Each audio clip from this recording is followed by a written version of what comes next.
Thank you all for coming. Thank you for those of you who are part of the gaming club. Thank you for those who are not part of the gaming club. Thank you for the work that the gaming club has done in bringing our speaker here today. I'm really excited. I get to announce amazing people all the time, and the best part of some people that I get to announce is that they're also my friend, and that means the world to me, because the more we can create community and friendships, the more we can create a larger society that cares about each other. And you know, I don't know if you've all seen, there's a meme out there that says, I play board games to have fun, and then the next meeting he's throwing the table over, right? But, you know, for real, we're talking about thousands and thousands and thousands of years of community are created by games. And games are not just for fun, they're for skills. They're to learn how to interact with each other. They're to learn critical thinking skills. And for someone to be able to create a game that does that is amazing. For someone who is often unwelcome in those spaces to do it, and to do it well, is a monumental event. And so I'm really proud to be able to offer and announce to you our special guest today, Mo Poplar of Ashy Feet Entertainment. He is a game designer, a writer, and just an all-around fantastic human being. So give him 10 times more respect than you would ever give me. And please give a welcome to Mr. Mo Poplar. Thank you. Thank you all for having me. This is super cool. It's funny, I've been asked to come do this in front of lots of groups, and this is only the second time I've been able to do it in person, because normally it's over Zoom, and so it's really cool to see people in the room and be able to communicate. I was telling Nico and Brian, I used to teach middle school, so I really like, oh wow, that looks wonderful. I really like talking to people. I have a little presentation. Feel free to raise your hand if you have questions. I may say, it's on the next slide. Do you want to break those out now? Oh no, this would be after. Okay, cool. Then I will keep it brief. Because I don't want to be the bad guy. So yeah, I'm Mo, and I'm going to talk to you about creating, using games and board games as opportunities for community. Enough of my face. I got turned on to games through communities. I grew up in a pretty scary time. We had corrupt politicians. We had people were getting locked up and killed in the streets. Automation was making everything scarier. It was the 70s. You know, you guys don't know anything about all the anxiety we had in society in the 70s. Back in the day, I was a nerdy kid from Oakland, California. I think I'm going to be over here. I think I'm still on camera, if you could check. And I loved reading sci-fi, and I loved comic books. But there was a house down the street from my house, run by Miss Tucker. And Miss Tucker was like my first gaming community. There was a Mr. Tucker, but Miss Tucker was the hospitality. She welcomed everyone in the home. And Mr. Tucker, he had 3 jobs, so I rarely saw him. Now, to be clear, we were poor. Some of you guys know what some of these things are. Some of you guys are fortunate enough to not know what government cheese and government staple cereal is all about. Miss Tucker had, her community was like not just for gaming. You know, people came over because,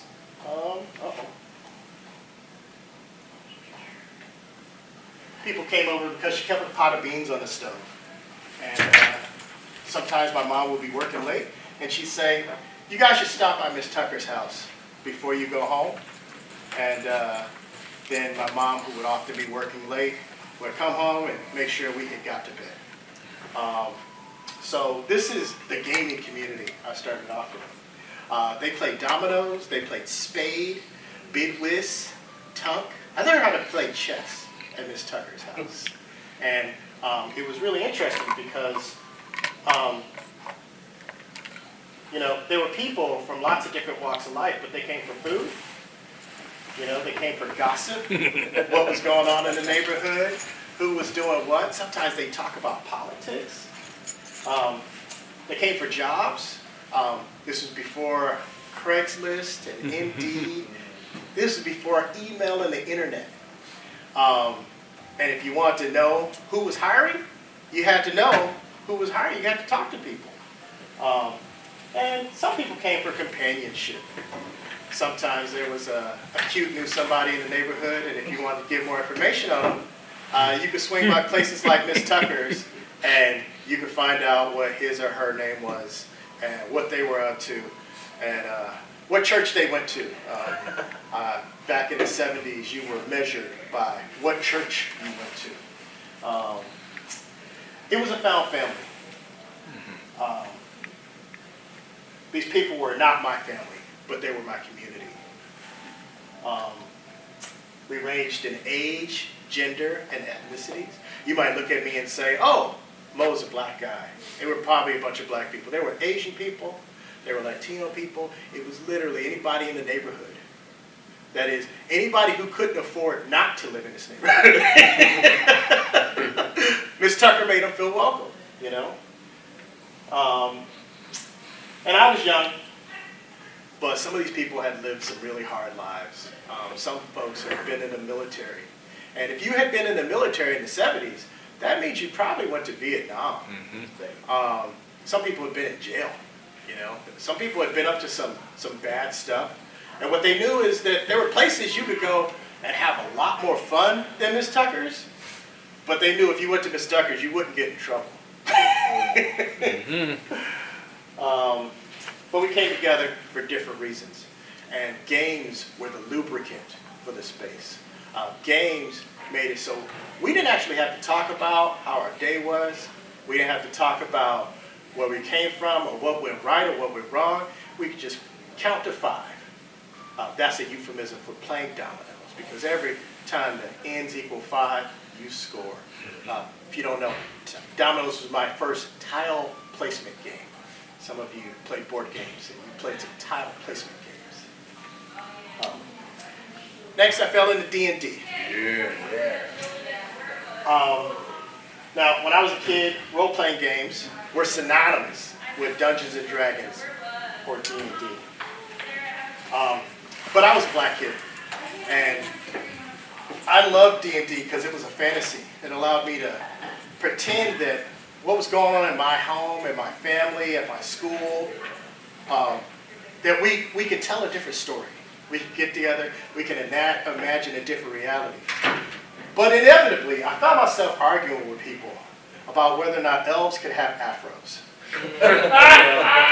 So now it's a fantasy, right? And we can have dragons, we can have orcs, and we can have magical swords, but elves can't have afros. That's against the rule. That is too fantastic. So I got into Champions. Champions is a superhero role-playing game. I had heard of some black superheroes, so I could join this community, and nobody would say, oh, you can't be a black strong guy, or you can't be a black guy who shoots lasers from his eyes, or whatever. So, you know, it was just a little more compatible for me. What I didn't realize was I had read all the D&D books, and then I read all the Champion books, and they're different games with different systems, and I was able to compare the systems for what one had and did well versus what another had and did well. And any of you who've learned another language, what you're probably quite aware of is that as soon as you learn another language, you think about your original language different. You know, you're able to assess your native or home language. You're able to think outside of the box in that language. And the same thing is true with systems. We're going to stop with systems because I think it's true with everything. But for me, the first time I felt this was when I moved from Dungeons and Dragons to Champions. We were playing pretend. Me and my friends got together, and kind of like Miss Tucker's house, we were from different houses. We were from different backgrounds. We were from different economic situations. But we did have a few things in common. We were all going through the same things. We wanted to make worlds that we wanted to see, you know. We wanted to explore our gender expression. You know, what does it mean to be a man? What does it mean to be a woman? What does it mean to maybe think outside of the box? And we wanted to role-play empowerment. You know, we were kids. We couldn't stay out as long as we wanted. We couldn't spend as much money as we wanted. We couldn't get jobs. We wanted empowerment. And we created community that was often a safe space in comparison to what it was like to be outside in the 80s and the 90s. I use outside in the modern way that the kids use it. Outside was a little more dangerous back then in Oakland, California. But I got tired of the limitations of D&D. I got tired of superheroes. There are dozens of games out there, and I kind of got bored with role-playing, you know. At a certain point, for me, I felt like playing pretend was a cop-out. And I needed to go out in the world and kind of implement some of these things that I said I would do if I had dice to roll, you know. Everybody's different, but that was a decision I made in my life. So 15 years later, I realized I'm making films, and films are telling stories. And I realized those games I played as a youth, we were also telling stories. And, you know, in a way, games are a lot more accessible, and, you know, anybody can make them. And in a way, they have a thing that's better than making films and writing books. I could give you the tools, and you could tell your own story. And then I realized games aren't that hard. Little kids make games. You know, little kids just get together and you see them, and suddenly they'll be playing, and sometimes an adult will walk by and they'll try to police this play, and they'll say, "What you playing?" And kid, they're like, "We haven't even got that far. This doesn't even need a name. We're having fun." I submit to you, each and every one of you have probably made hundreds of games. Okay? If a game is just a thing we're going to do to have fun, you've made games.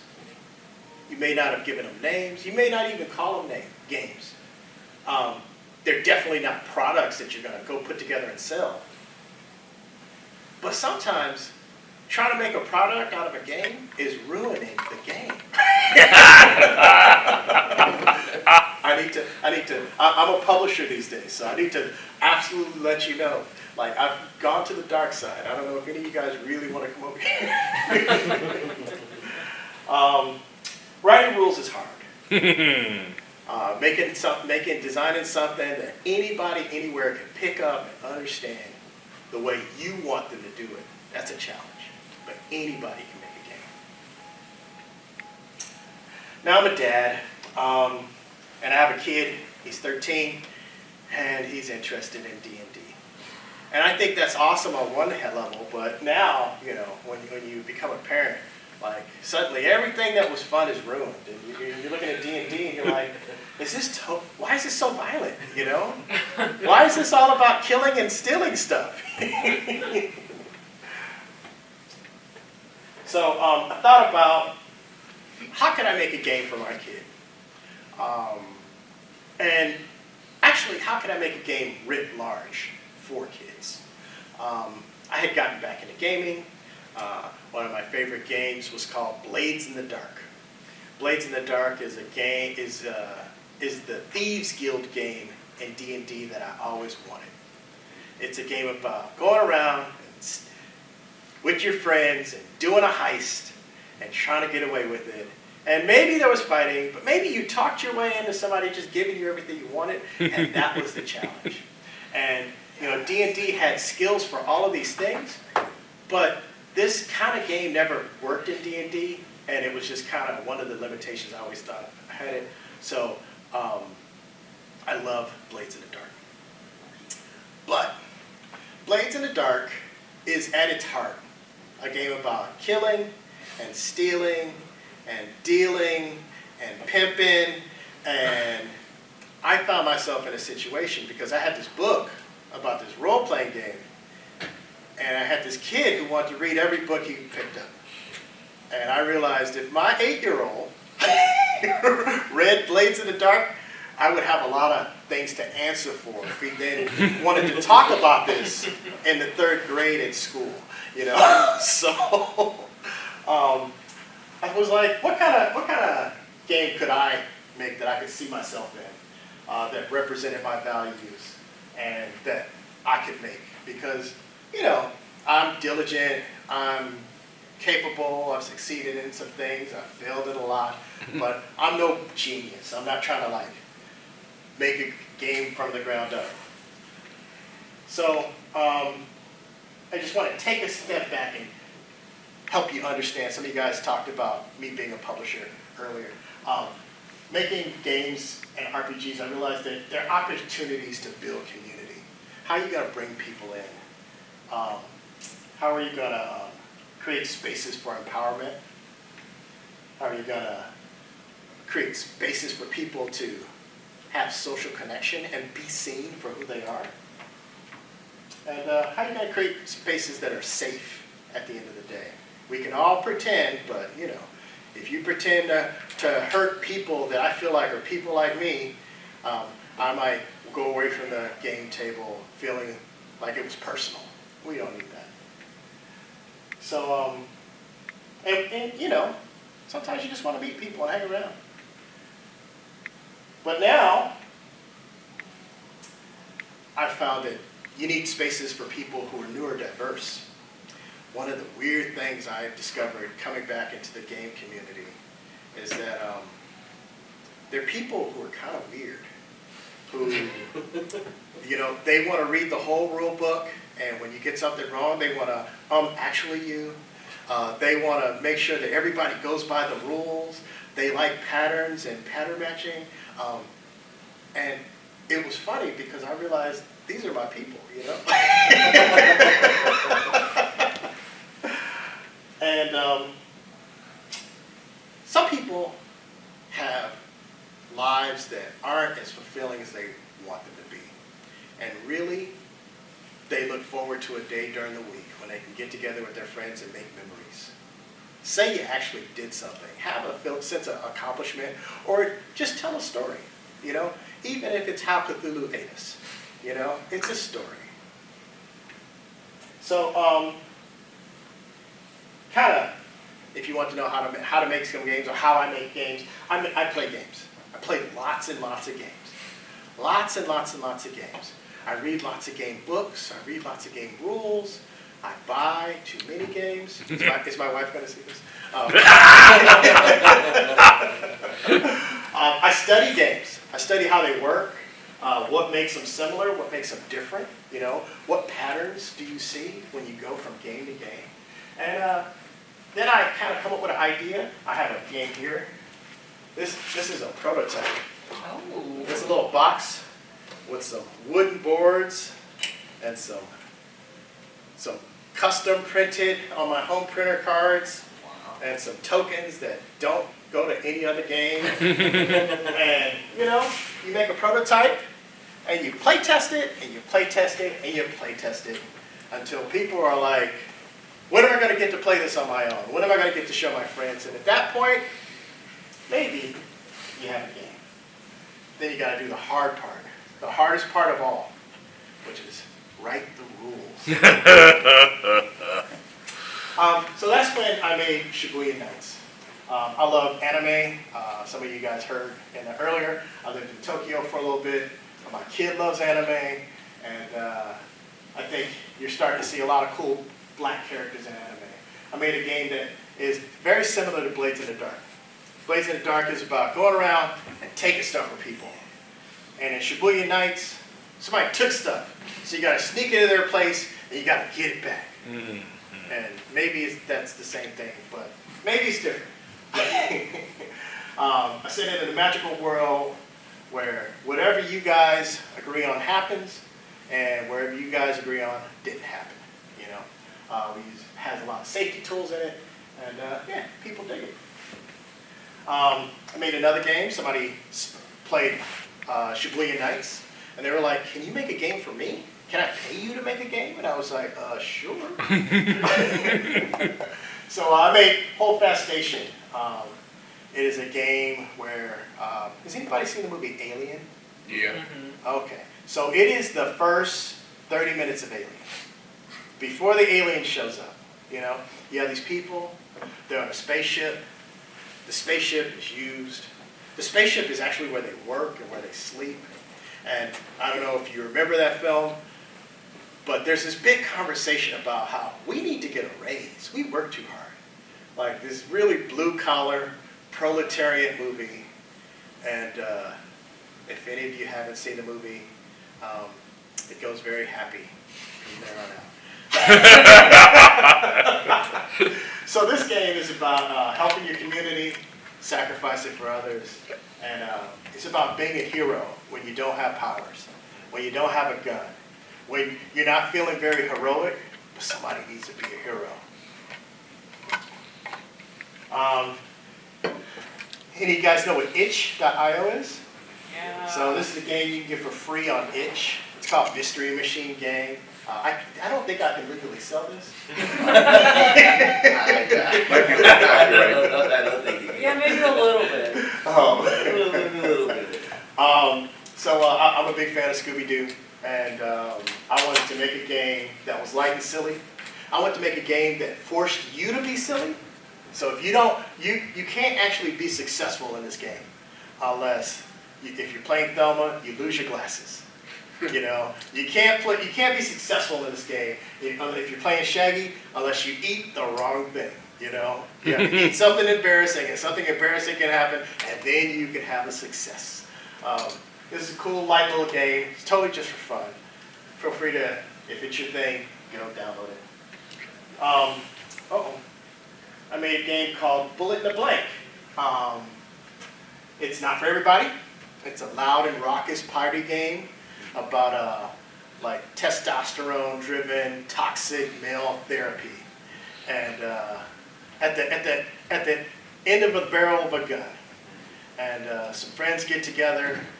They've been through thick, they've been through thin. They're desperados in the old west, and they're trying to figure out: are we going to shoot at each other, or are we going to go have a beer? And it's a light game if it's your thing. I'm doing this wrong. All right. So I started dabbling. I got back into RPGs in 2015, and I started playing board games in 2016. And there's some really amazing board games out there that were really different than Monopoly and Axis and Allies and games I played when I was a kid. So I decided I was going to make a game. I made Gimme That. Gimme That's a fun, easy game. It's kind of Uno-ish. It's very simple. What I liked about it was anybody could play it. I played with my stepmom, my wife, and my 6-year-old niece, and I taught them how to play, and they just kept playing and kept playing, and everybody was able to have fun and lean in. And I was like, this is like one of those games that they would have played at Miss Tucker's, you know?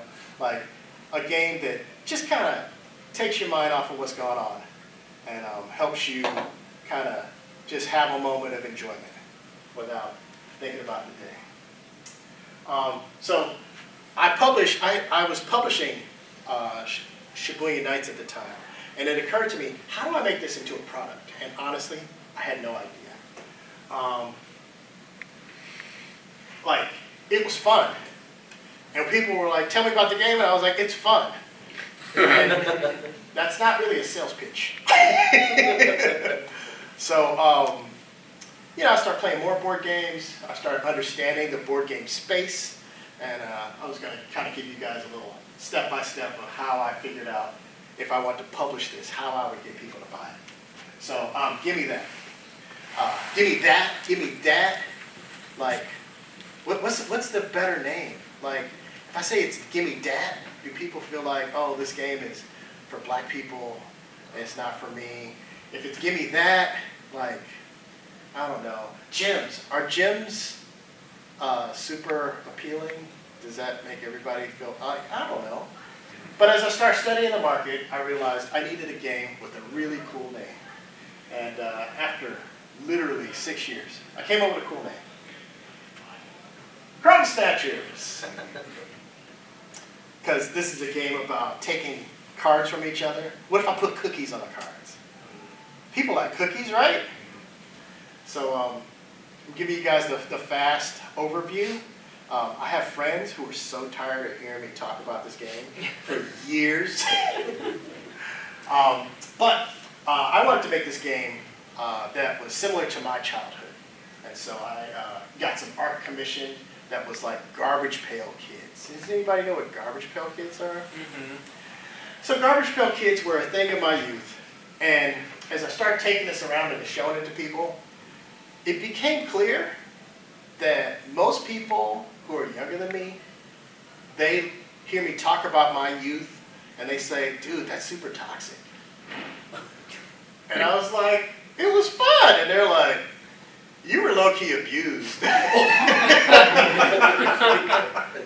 were like, oh, those kids can't be fighting with each other. Kids shouldn't fight. And I'm like, you don't have siblings, do you? Because siblings fight. Well, they shouldn't. And I'm like, but they do. And so, and then people were like, why is that kid's head so big? And I was just like, I feel like you're looking at this art, and the art is really distracting you from this game. Like, it's not doing a thing. People are like judging the picture, and they're not like seeing the vision of stealing cookies. And so I gave it another shot. And this is the third version of this game you're looking at. So this wasn't even the original version. This is probably the 10th version of this game. And here is the probably final version of this game. And so this whole process is called product design. So you say, oh, I want to make a game. I want to put it on Kickstarter. I want to tell you not to. Unless you want to go through this entire process, because it's a lot of work, and it is a lot of like trusting your gut, investing in art, showing it to people, crowdsourcing, like figuring it out. If I haven't scared you off, go have a good time. I'm just saying, it's really, really hard. Let's see. While I was making Gimme That / Crumb Snatchers, I made another game that comes up next, and it occurred to me, I actually want to publish a game. That thing I told you not to do, I said I had to do it. So I made Dark Heist. So Dark Heist is as simple as it can get. It's a deck builder. People like deck builders, right? It's got this spooky crime theme. People like ghosts and crime, I think. And it's based off of that role-playing game that I liked, Blades in the Dark. And so what I knew was there are tons of people who like this game. There are people who like the theme. And yeah, I could design this. One of the things that I did that was a little unconventional, I have 90 pieces of bespoke art in this game. I really didn't want to use AI. So I called up all my friends and said, hey, you want to be in my game? And they said, what does that mean? Do you want to be in my game? And so I took pictures of about 75 of my friends. And then I live in LA, so I know a guy. It pays to know a guy. I know a guy who I made some films with, who he has become very popular and almost famous, maybe, doing horror effects. When I met him, he was the dude who could give you a hand, like a physical hand, to put in your movie. So you swing the axe, you cut to the face, you cut back, and there's a hand over there, and somebody's hand is up their sleeve like this, and they scream, and then you shoot blood, right? So he was the guy who had a hand, and a head, and a cadaver. So now he has a whole studio, and he does big movies, and so he was like, come over, you can take pictures of some of my puppets and some of my cadavers. He's like, I got tons of cadavers. I do work for CIS now. In CIS? Yeah, NCIS. Yeah. He was saying, you can't take pictures of that because that movie hasn't come out yet. You can't take pictures of that because that's a huge IP, you know. But the stuff that I made this, and somebody said they wanted it, and they paid me a deposit. They never paid me, so sure, you can take a picture of that. What are you kidding? So I knew I could figure this out. I could produce it, and I could make it happen. Question? Why were you against using AI? That's a heavy question. Yes, it is. Can I get back to you with that at the end? Yes. All right. That's our first question. So this felt like an easy pitch. I knew who the market was, and essentially I figured I was going to sell this to communities that already existed. This is the second game I made, the second board game. Now, Fabulous Freeman was supposed to be a role-playing game. And it was supposed to be a role-playing game where we each played an archetype of a type of black person from the 1920s. And we traveled around the United States, and like an episodic TV show, we would go help Bill Bojangles Robinson make a movie, or help Vivian Thomas do the first heart surgery, or help Zora Neale Hurston collect stories in Florida, or help Ida B. Wells print a newspaper in Chicago. I quickly came to realize a lot of my role-playing game friends didn't want to play black people in the 1920s. They didn't know if it was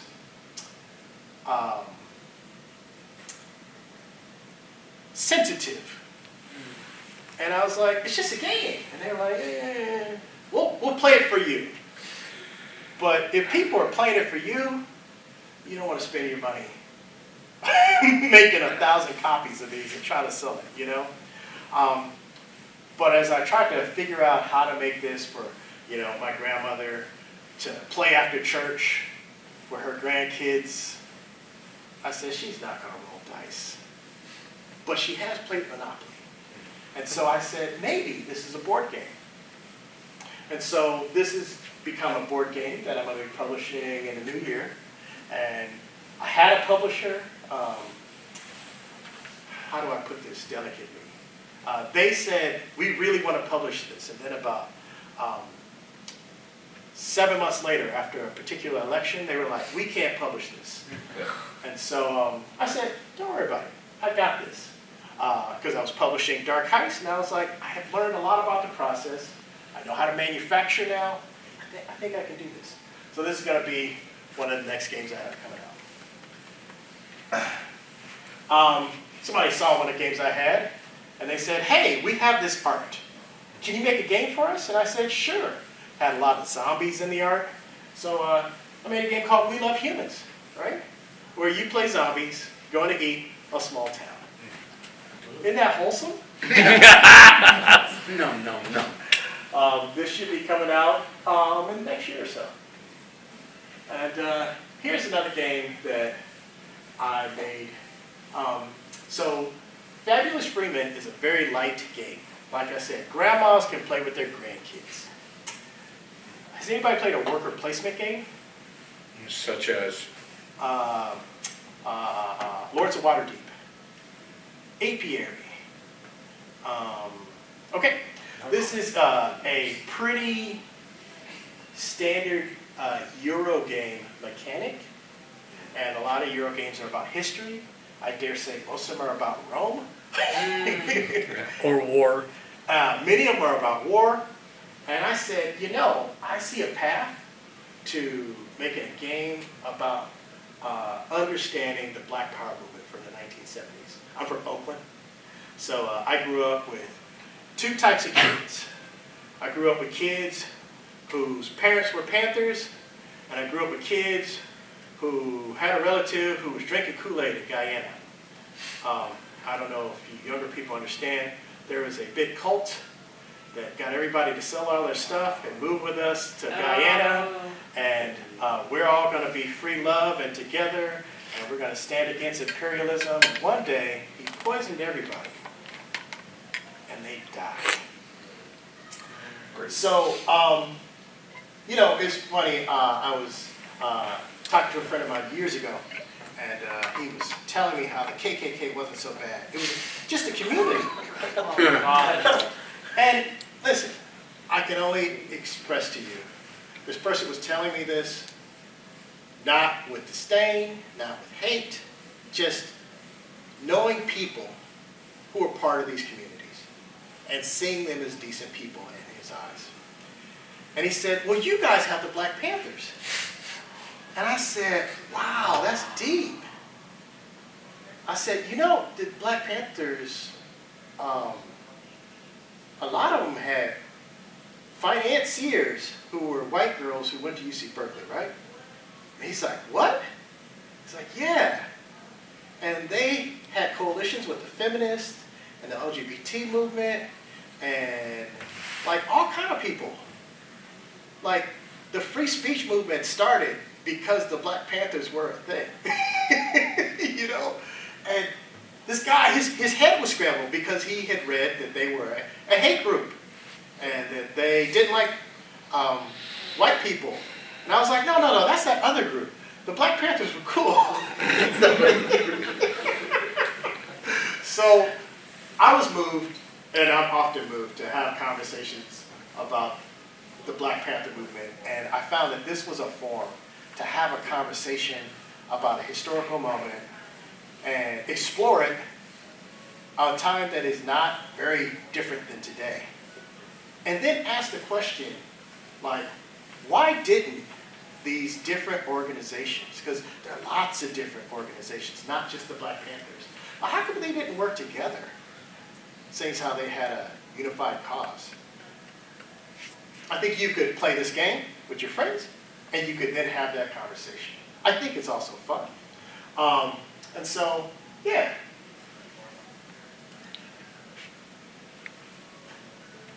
The communities I hope to build. Now, as a publisher, I'm looking to serve communities, and I'm absolutely looking to build communities. I think communities are the key, but I want to create communities. When I think about creating communities, I think about what are certain communities' relationship to games. You know, I don't think a lot of grandmas play games with their grandkids. I think they let their grandkids sit and play the Nintendo Switch because the kids don't want to do anything else. But I don't know if there's tools, there's exercise activities that the family could do all together. That's why I made Fabulous Freeman.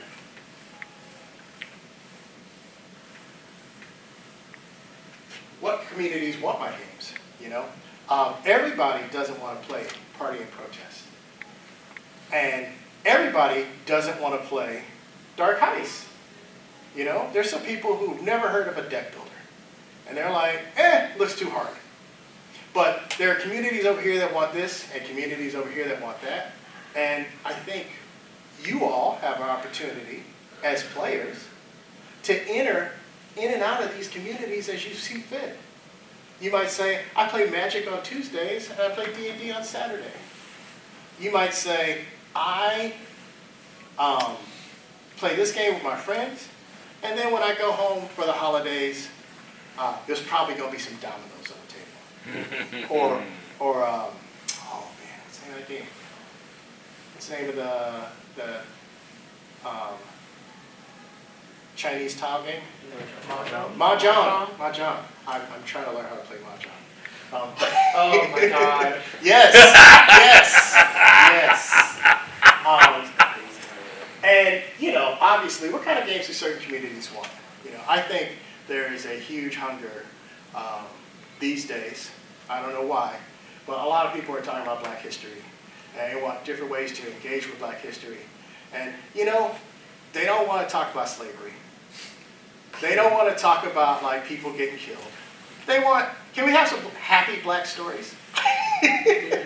And some people, they just want to talk about stealing cookies from each other. Can we just keep it light and easy? So what kind of games do certain communities want? I drew you a little Venn diagram of kind of where some of my games fit. As I was driving down here, I was like, oh, I didn't put my new game on there. I have a game about the history of Oakland, California. I don't know if some of you know, Oakland used to be the largest port on the west coast of the United States. Anybody ever heard of Montgomery Ward's? Yep. There used to be a department store, Montgomery Ward's. They sold everything. And everything that Montgomery Ward's sold west of the Mississippi was made in a factory in Oakland, California. It was like Amazon, but in real life. Right. Right. No, that was consumers. So, yeah, I would put that up here in the history section. If you want to know about the history of Oakland, you might want to play an Oakland game. That doesn't really have a name yet, but it's coming. And so, I didn't even include RPGs because I was like, I didn't include Magic the Gathering and Pokemon. My kid makes me play Pokemon. But, you guys get it. There's all of these communities, and you guys can enter and exit all of these worlds. And what's awesome today is nobody judges you, if you're going to play one, you might as well play them all. Because, all right, they've already judged you.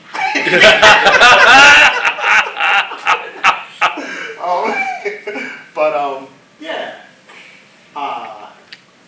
We're in this weird space where there are all of these different communities. We haven't even included Spade. We haven't included Bridge or Hearts.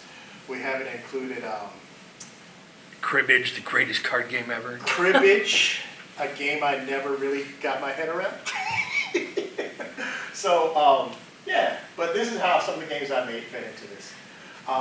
As you guys play games, as you move from game to game, I encourage you, think about what communities you are moving in and out of, and I hope at every turn you're finding people to invite into your communities.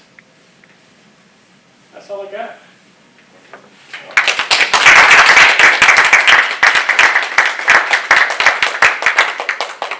So, AI.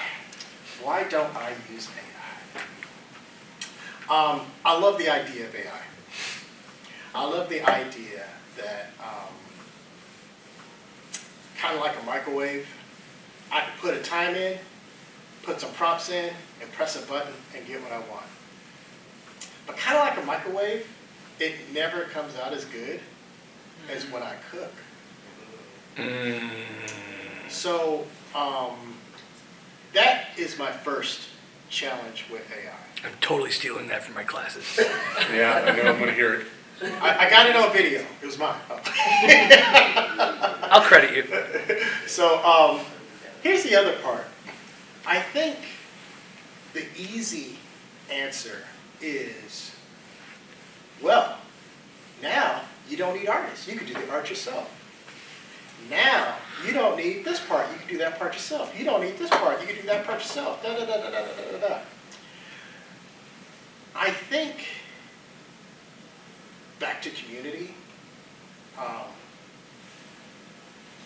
projects work best in a community. I need people to play test my games.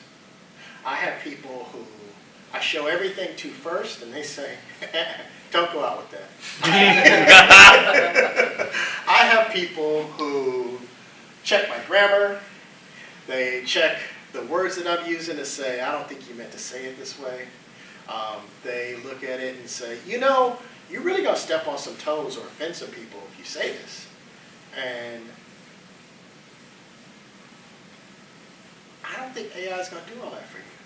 Mm-hmm. I also don't think you want to be doing it by yourself. And so, literally, with the spirit of community, I think things work better with people. And I made some films. And you don't want a camera person who's as good as you are. You want a camera person who's better. You don't want an actor who's as good as you are. You want an actor who's better. What you want is to add people to the mix and come out with a result that is better than the sum of its parts. And my personal belief with AI, at least as it is today, it's become regular. And so you're never going to get better. You're just always going to get regular.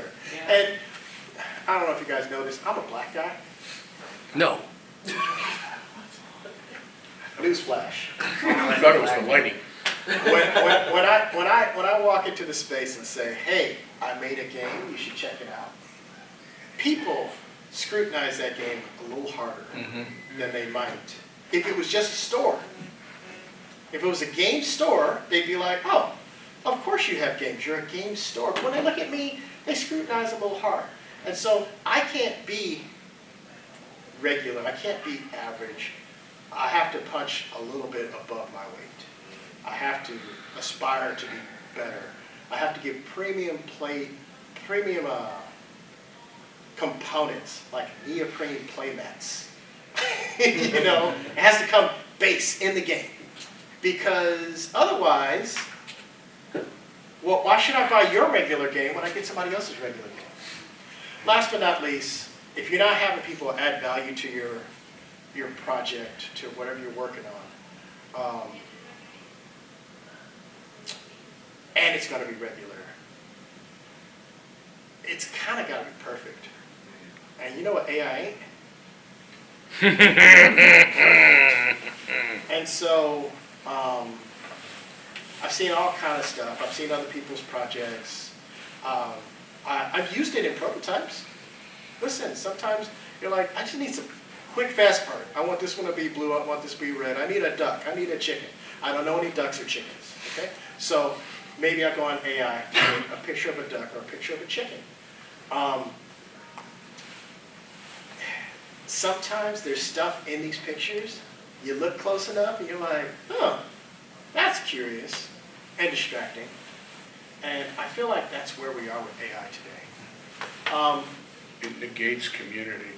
It really undermines community. I think it's a race to the bottom.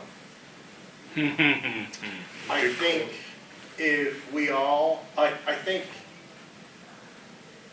we really almost serve ourselves better by pivoting to artisan, that is handmade, crafted with care, crafted with purpose, and not regular. In a time when anybody can make regular. I have more thoughts, but that's off the head. I was just gonna add about the AI thing, because like you were talking about like ducks and stuff, and like as a biology person, I used to study biosci. Like one of the really frustrating things is that a lot of the actual pictures that people take on the internet of animals, right, which are a lot of them are by naturalists as well, or like hobbyists. Yeah. And it's like like what I'm running into a big problem now is like there's a lot of AI generated pictures of animals, and the thing is they get like.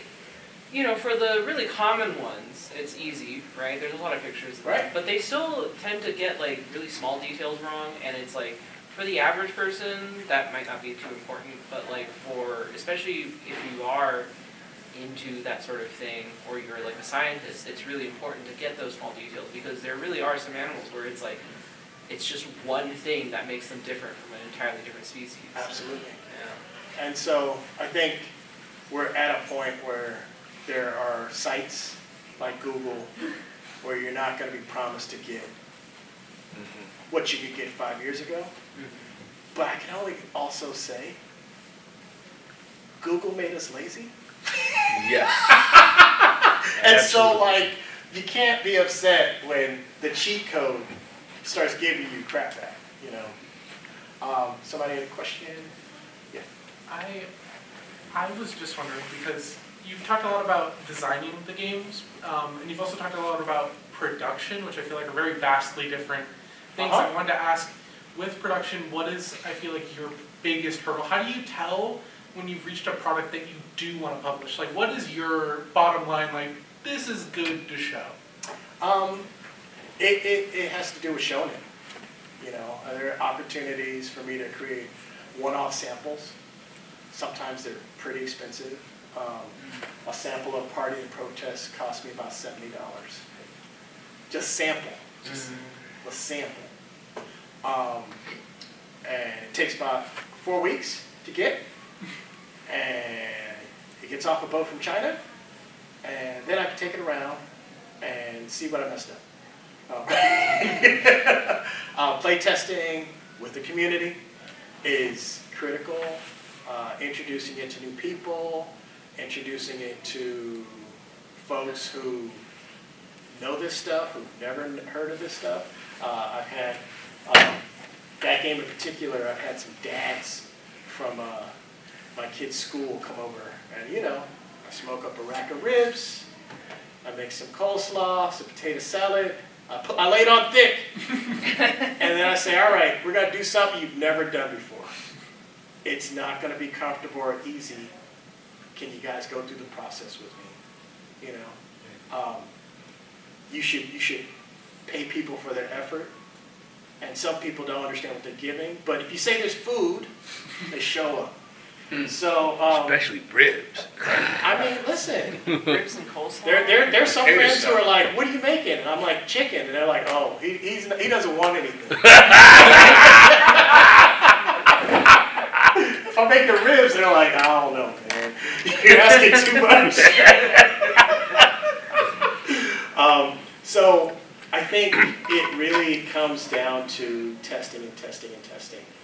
I'm a firm believer that after you figure out the rhythm of a thing, be it writing a paper, be it doing a craft, be it whatever, you can get to 70, 80% pretty quick. You can wake up with a idea that's 50% great. And usually pushing it forward another 10% is fun. Oh, I get to do this, and then we can add this, and oh, we should go get some pictures. And then you get to that part where it just sucks. And it's never going to get any better. It's not good enough for anybody to actually buy. And getting from that 80 to maybe 95%, I have found with everything is the hardest part. Just like getting your VA benefits. Yeah, totally. You have my sympathy. I did some time. I did 6 years in reserves back in the day. So, but I say all that to say, yeah, it's work, it's sweat equity. You don't get paid for it. The real question is, after you finish it, what is it? Mm-hmm. Because some things, I think, you know, Crumb Snatchers. I think Crumb Snatchers is going to be a pretty big game. I think I'm going to sell a lot. It's easy, it's light, you play with your kids, you play with your friends from church. It's inoffensive and fun. I don't know how many Party and Protests I'm going to sell. I think if I get a couple of influencers on board, I'm going to sell a lot of fabulous food. And so you're asking a question about when do you know you're ready? You haven't even talked about that part, that market research. That has nothing to do with anything. Designing the product? When is that? I mean, it's done when it's done. So like with Crumb Snatchers, you've had to change things over time. Yeah. You thought it was done, Yeah. and then like, no, this has to happen, right? But it's to your question. The game was done a long time ago. That's not the part we're talking about, you know, and that's kind of beyond the scope of this talk. Mostly because I have some mentors who are kind of telling me what to do because they figured out that, like, just tell them what to do and he'll do it. But there are people who are very skilled and talented in that product design space in a way I'm not. So like to build off that question, when did you know like, okay, Dark Heists, time to start actually selling it and promoting it? So it was my first product. People like playing it. The box looked evocative. I did a Kickstarter. 200 people signed up pretty quick and said, hey, I'll buy that. That's a sign. Money. You know, I sold about almost 600 copies in 6 months. You know, like, it's not a runaway hit, right? But for my first time, I don't have distribution. You know, like, these are other things I'm figuring out. So, like, there's a certain part where you're catching me in a certain part of my story where hopefully it's not all written yet. Like, if this is all they wrote, then I might start just selling games to companies to publish, right? If I can't figure out how to make e-commerce work better, if I can't figure out how to get distribution in Europe and Canada. Canada doesn't like us right now. So, you know, it's a whole, like, you know. And when I decided to launch Dark Heist, tariffs weren't a thing. You know? Like, going back and forth, I sent a copy of Dark Heist to somebody in Canada. They paid $50 for the game. They paid $30 for shipping. When it got to their front door, they had to pay $20 COD. Because they just didn't like us. So, when are you ready to publish? I think you're ready when you have enough people to buy all of the stuff that you're going to publish, and you don't have you're not going to have half a pallet of games sitting in your garage.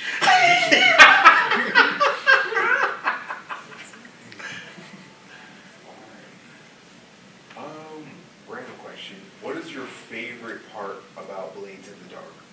So, have you played? Yes, well, I've watched an actual play, and I tried to play, but you only played like for like an hour or two before people were like, oh, get it. Right. So, I'm going to get nerdy. I apologize. Bear with me, everybody else. I like the clocks. Right. I like the dice pool. And I like the stress mechanic. I think they all come together. So the premise of this game is that you're bad people. You don't play heroes. You don't play characters. You play scoundrels. You're all bad people. And to play this game, you're bad people, you got to do some bad things. And so this game is kind of antagonistic to you. It's mean to you. And as good, healthy, well, socialized people, you kind of get, well, I mean, we're the bad guys, so it's okay if bad stuff happens to us, you know? And it does that thing very well.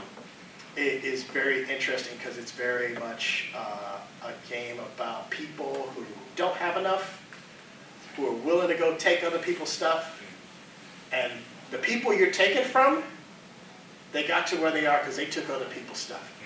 So, like, it's just, you know, this really gray morality, power fantasy. And, yeah, at its best, it's fun.